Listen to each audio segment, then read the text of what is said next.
טוב, כן. כן, ברוך הבא, מנהל האקדמיה המלכותית. הנה, אתה מבין? אתה מבין למה? פה שטיח הפרפר, אבל אבל בסדר.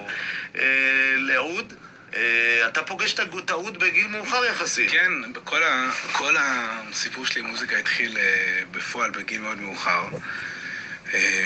לא זכיתי ללמוד בתור ילד, ההורים שלי מאוד אהבו אותי, אבל חשבו שאני צריך ללמוד מתמטיקה ואנגלית ולהבטיח ככה את עתידי. מה שנכון, אבל הייתה איזושהי סיטואציה שנפגשנו עם איזושהי יועצת כלכלית לעשות סדר בכספים של המשפחה, ושואלת את אשתי המתוקה הילד, טוב, אתם צריכים, לא יכולים לחסוך סתם, אתם צריכים סיבה לחסוך. אז אשתי אומרת, צריכים בת מצווה לגדולה, חתנת הזה, דברים של אנשים מבוגרים. והיא כזה רואה שאני כזה הוזה, אז היא אומרת, מה המטרה שלך? אני אומר, אני רוצה ללמוד לנגן. אז היא אומרת לי, כמה זה עולה, כמה זה, כמה פה, כמה שם. טוב, אם תחסוך פה ופה, ובמשך 3 שנים תוסיף טה-טה-טה-טה, אז בעוד 3, אז אני, ככל שהיא מסבירה, אני עוד יותר נהיה מדוכא. זה לעולם לא יקרה. זה לעולם לא יקרה. עכשיו, בתור אנשים גדולים, יש לנו פחות זמן, יש לנו הרבה התחייבויות, אבל דווקא הרבה יותר מחודד לנו מה חשוב לנו ומה לא. וזה ציפור ארוך לתוכנית הזאת, אבל מראש זה הלך והתבר שמה שרציתי ליצור זה מסגרת בשביל עצמי, או בשביל אנשים כמותי שהם בתוך המרוץ של החיים, והם רוצים כאילו לא רק לעמוד בהתחייבויות ולהתקדם בקריירה, אלא לפתח דבר כזה, וגם אז... משהו לנפש, אני התחלתי בגיל 30, זה לא לתפוס גיטרה קלאסית, זה יותר קל, זה הרבה יותר קל, כי זה כלי, תחשוב, הגיטרה הקלאסית יושבים חבורה של אירופאים הדורים, ואיזה קונצרט ומנגנים, אבל הוא זה כלי שבכל מדורה, כל איזה בדואי או מרוקאי או תימני, צריך לדעת לתפעל את זה, זה חייב להיות פשוט, אם זה לא יהיה פשוט, אמר צ'רצ'יל, זה פשוט לא יהיה. אתה חייב שזה יהיה פשוט, לכן זה נורא פשוט, זה נורא אינטואיטיבי. באמת, זה סתם מאיים עלינו זה מאיים כי... יש בו יותר מיתרים מגיטרה. יש לך פחות אקורד. יש לך מסורת מוזיקלית שצריך להיפתח אליה. כי אנחנו פחות או יותר שומעים את ארצות הברית, בריטניה, קצת יוון. זה מה שאנחנו שומעים בארץ. אני באתי עם פיירוז ממודיעין, אני לא יודע, אני ירדתי עם פיירוז. אני אומר, אנחנו שומעים, אני לא אגיד איפה, בכל מיני תחנות אשמה כאלה ואחרות, אבל אתה זכית לגדול על זה. אני כשגיליתי את זה בגיל מאוחר, הרגשתי כמו חוזר בתשובה. אני זוכר, שמעתי איזושהי יצירה שמורה שלי, גלעד חזן, הוא מורה והשותף, שמיע, יצירה עות'מאנית. ואני הזדעזעתי, אמרתי, מה זה היופי הזה? איך יכול להיות ש30 שנה חייתי בשקר? לא, אמרו לי, בטהובן הכל וכבודו במקומו מונח, אבל לא ידעתי שיש דברים כאלה יפים, כאלה... בגיל 30 אתה הולך ולא רק לומד ומוכיח שאפשר, אלא הולך ועושה את זה. היה לי ברור, מתחיל לעשות את זה גם עבור אחרים. היה לי ברור שאם אני צריך לחכות עד שהיא תגיד, אני בחיים לא אגיע לחיסכון הזה שעוד 3 שנים נתחיל ללמוד בו. אז אמרתי, אם אני לא אנהל את הבית ספר הזה, זה לא יקרה. אז היה איזה גלעד חזן, נגן עצום, נגן עם טיפקס, עם דוד האור, עם האנדלוסית, עם מלא הרכבים. אני עוקב אחריו בפייסבוק, ואני רואה אותו מנגן ביום העצמאות ביפו, באירוע של הגרעין התורני. וזה האירוע של הזמר שם, היה לו קונספט כזה, שאם הקהל לא איתך, סימן שלא הגברת מספיק את הווליום. וזה היה אסון, זה היה מפגש סביבתי, ואני אומר, מה גלעד חזן עושה פה? אז אני אומר לו, מה אתה עושה פה, אחי? כמו שמעתי כספית, אז תביא אותו לגן באבא של שבת, כאילו, מה, לא שייך. אז הוא אמר לי, פרנסה, ולא ידעתי שאומנים מתפרנסים ביום העצמאות. אמרתי, לך תהיה, תאכל פלאפל עם הילדים, מה אתה עושה בפח הזה פה, בהרכב הזה? אתה צריך לנהל בית ספר. בקיצור, ניסינו איזה משהו, עשינו סרטון מכוער, ביוני לפני 4 שנים, ואף אחד לא הגיע. כאילו, הגיעו 20 אנשים ביום פתוח, שבוע לאחר מכן 7 אנשים, שבוע לאחר מכן זוג באו בשביל, סתם בקטע זוגי, שבוע לאחר מכן אמרתי לו, טוב, נדבר אחרי החגים. אבל אחרי החגים, אז אמרתי, יאללה, עוד כישלון לאוסף. כן. אבל בחופש הגדול מתקשר אליי אבי שושני, שהקים את המרכז למוזיקה מן המזרח בירושלים, שם רציתי ללמוד שהיועצת הזאת דיברה איתי, וידעתי שאם הוא מתקשר, זה כי הוא שמע שאנחנו עושים משהו בתל אביב. אז הוא אומר לי, מה אתם... שמעתי, יש בתל אביב. אמרתי, כן, יש לנו 30 מתעניינים, ואנחנו נפתח אחרי החגים. שיחקתי אותה. ואז הוא אמר, אני רוצה לפגוש אותך, והוא באמת עזר לנו להקים שלוחה בתל אביב, ובאמת יש שם עוד הרפתקאות נפלאות. אבל היום זה עובד. לא, זה לא פואנטה, השלוחה הזאת קרסה בקורונה, מתה בקורונה, כי לא היה את כל ההגבלות וזה. אז בקיץ אמרתי לו, בוא נעשה משהו, נלך לא בית ספר מסודר לאנשים שבאים ללמוד, לאנשים שאין להם זמן.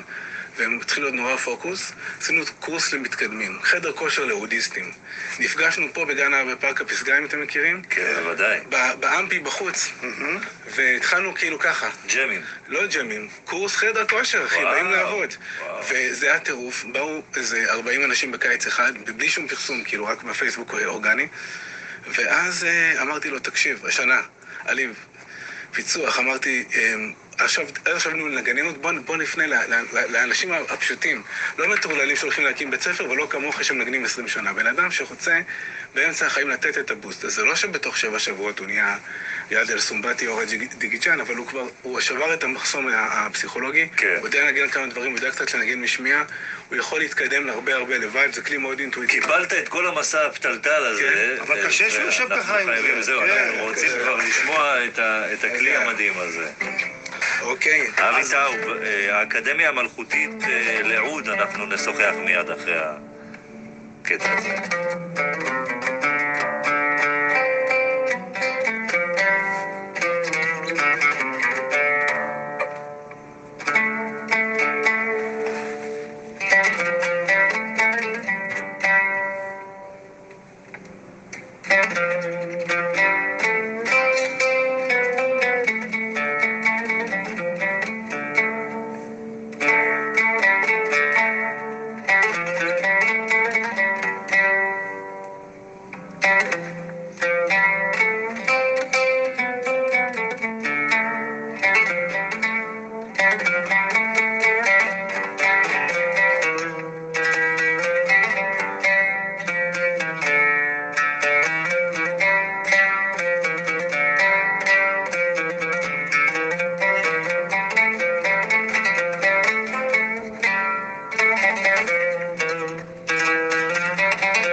מיידית מחשב. משהו.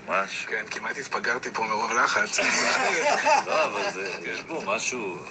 טוב, זה מגיע מאיזה מקום מדיטטיבי, הדבר הזה. כן, זה גם מראש, בכל הפרקטיקות, זה מראש. המוזיקה אצלנו היום משמשת לבידור, יותר, זה מוזיקה במזרח, מוזיקה שמשמשת לרפואה, מוזיקה שמשמשת לליווי טקסים, לריפוי הנפש. זה מראש נתפס ככה, זאת אומרת, יש יצירות לשפר את הדיפרסיה. אצלנו כאילו יש, אבל זה לא פוקוס על זה, זה לא חלק ממסורת שלנו. אבי, מי שרוצה ללמוד אצלכם כותב בפייסבוק, כותב בגוגל, כותב ביוטיוב, יש לנו ערוץ שיש בו מלא תוכן חינמי, ערוץ יוטיוב, אם ממש קצת עוקבים אז אתם יכולים להיכנס להיות הראשונים, קוראים לו טקסים מכה מאסטר, טקסים מכה מאסטר, טקסים זה חוכמת האלתור, מקם זה חוכמת המוזיקה במזרח, ומאסטר זה כל אחד עשית חשק אדיר, ממש. בכיף, אחי, זה נורא קרוב. מוזמנים. תודה רבה. תודה רבה שבוע נעים, לאירוע. תודה אביטל, תודה שבאת אלינו. טוב, הרועי צאן זה קורה, זה מיד קורה, אבל בוא נקבל אותם עם שיר שמתאים לעניין, ברשותך קובי. שיר עם צאן. כן, אתם על בן וקובי פראג' בגלי